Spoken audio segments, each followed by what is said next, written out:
Dua tahun sudah kami berdua berikhtiar memimpin Kabupaten Pasuruan di pemerintahan. Masih banyak pekerjaan yang harus kami selesaikan agar Kabupaten Pasuruan semakin maju dan berkembang.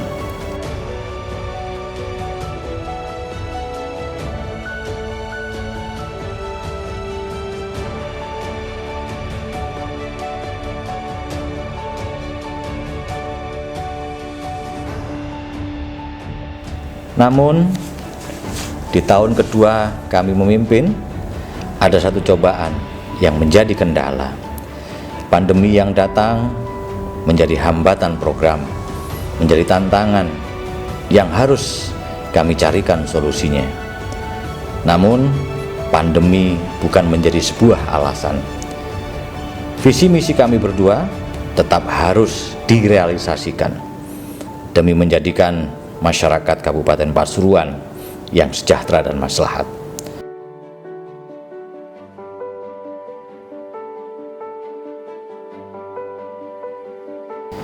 Kami menyadari peran pemerintah sangat besar. Tanggung jawab ada di pundak kami. Saat pandemi, kita harus berkolaborasi karena semua ada jalan keluarnya.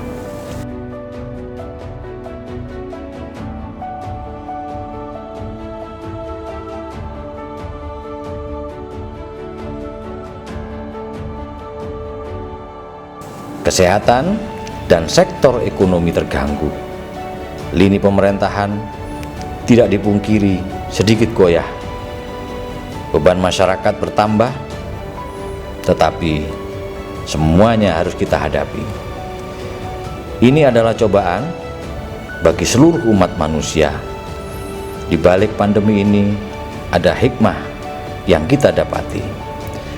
Saya yakin Allah punya rencana indah. Pemerintah Kabupaten Pasuruan tak pernah berhenti berupaya. Strategi sudah kami susun. Kita memulainya dari keluarga. Keluarga yang berdaya melawan pandemi. Semoga ikhtiar kami bermanfaat untuk masyarakat dan diselamatkan dalam menjalankan tugas dan kewajiban. Amin ya rabbal alamin.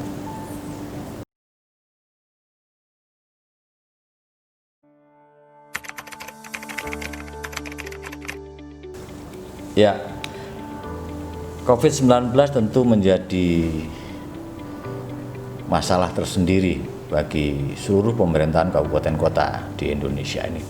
Tidak terkecuali Kabupaten Pasuruan. Nah, tentu fokus dan prioritas pembangunan di tahun 2020 ini sedikit terganggu. Tapi kami punya kebijakan bagaimanapun peningkatan kapasitas kesehatan masyarakat harus nomor satukan. Hak-hak masyarakat tentang jaminan sosial juga harus dipenuhi, dan pemulihan ekonomi juga harus kita laksanakan. Sehingga mau tidak mau kita harus menunda beberapa program yang sudah kita rencanakan di tahun 2020 ini.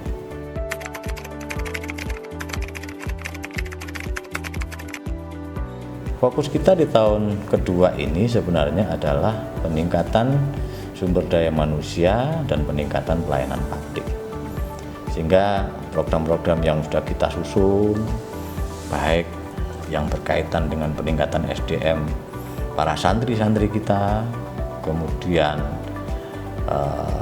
pembangunan geraha pelayanan publik, kemudian pembuatan aplikasi-aplikasi yang dalam rangka mengefektifkan pelayanan publik kepada masyarakat ini sedikit terganggu. Tapi kami punya keyakinan dan kami menyusun beberapa rencana dan strategi. Satu sisi hak masyarakat tentang kesehatan penanganan COVID, kemudian jaring pengaman sosial dan pemulihan ekonomi ini tetap kita cukupi. Sisi lain, fokus pembangunan kita juga secara bertahap akan kita cukupi.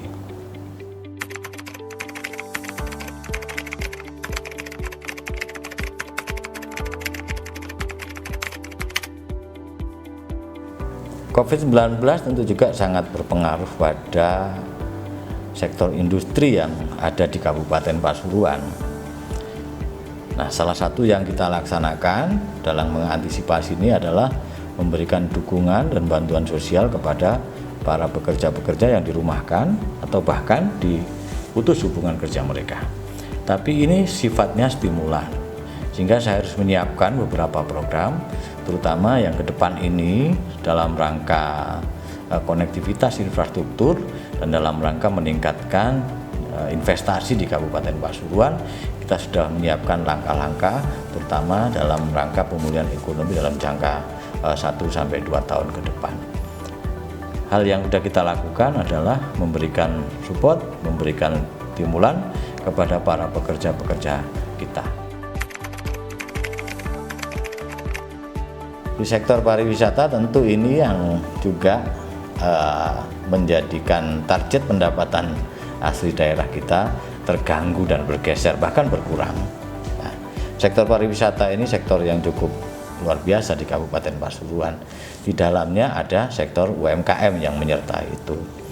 Nah, karena itu selain saya sudah membuat sebuah SOP di era adaptasi kenormalan baru atau kebiasaan baru, sisi lain dengan anggaran BTT ini saya ingin memberikan dukungan kepada UMKM kita. Contoh konkretnya adalah di masa pandemi adalah memberikan kesempatan bagi UMKM kita untuk pembuatan masker, face shield dan lain sebagainya.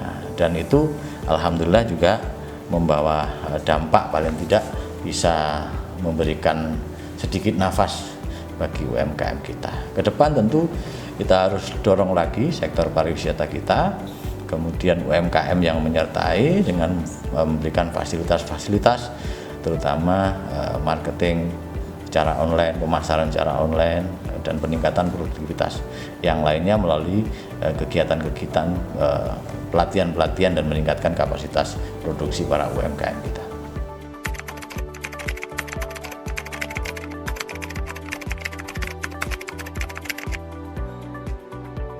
Ini adalah sebuah semangat saja, sebuah kalimat, sebuah kata-kata yang saya rangkai yang intinya mengajak masyarakat untuk disiplin dalam penerapan protokol kesehatan. Nah, ini harus kita mulai dari keluarga. Keluarga sangat efektif di dalam memberikan sosialisasi kepada anggota keluarganya. Kebetulan kita juga punya program dan prioritas pembangunan pada tahun pertama, yaitu pembangunan berbasis keluarga. Nah, kita berharap keluarga kita bisa memiliki daya dalam hal ketahanan pangannya, terutama memanfaatkan pekarangan-pekarangan, daya ekonomi, daya usaha. Yang tidak kalah pentingnya adalah daya spiritual dari keluarga kita.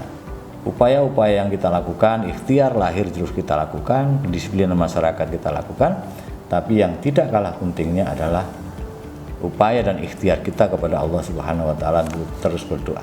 Nah, di dalam kebal COVID ini ada daya spiritual, yaitu daya berdoa, berharap bersama-sama kepada Allah agar kita semua diselamatkan dari COVID-19 dan pandemi ini segera berakhir.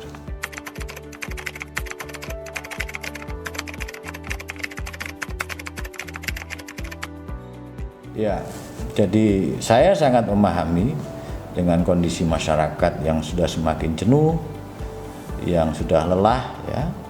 Tetapi pemerintah mau tidak mau harus mengatur ini. Penerapan disiplin protokol kesehatan ini suatu hal yang wajib. Kita berharap di Kabupaten Pasuruan ini operasi-operasi justisi yang sudah kita lakukan harus diikuti juga dengan peningkatan rasa kedisiplinan masyarakat. Dan alhamdulillah dalam beberapa waktu yang lalu saya sudah membuat surat edaran yang intinya ingin masyarakat ini lebih disiplin lagi, dan ternyata itu efektif, bisa menekan angka penyebaran COVID di Kabupaten Pasuruan. Nah, dengan bantuan tokoh masyarakat, alim ulama, saya yakin Kabupaten Pasuruan dan masyarakatnya bisa mematuhi protokol kesehatan ini dengan sebaik-baiknya. Kalau semua masyarakat melaksanakan disiplin protokol kesehatan, menjaga jarak, mencuci tangan, kemudian pola hidup sehat, dan seterusnya, insya Allah ini COVID-19 ini bisa kita hadapi secara bersama-sama.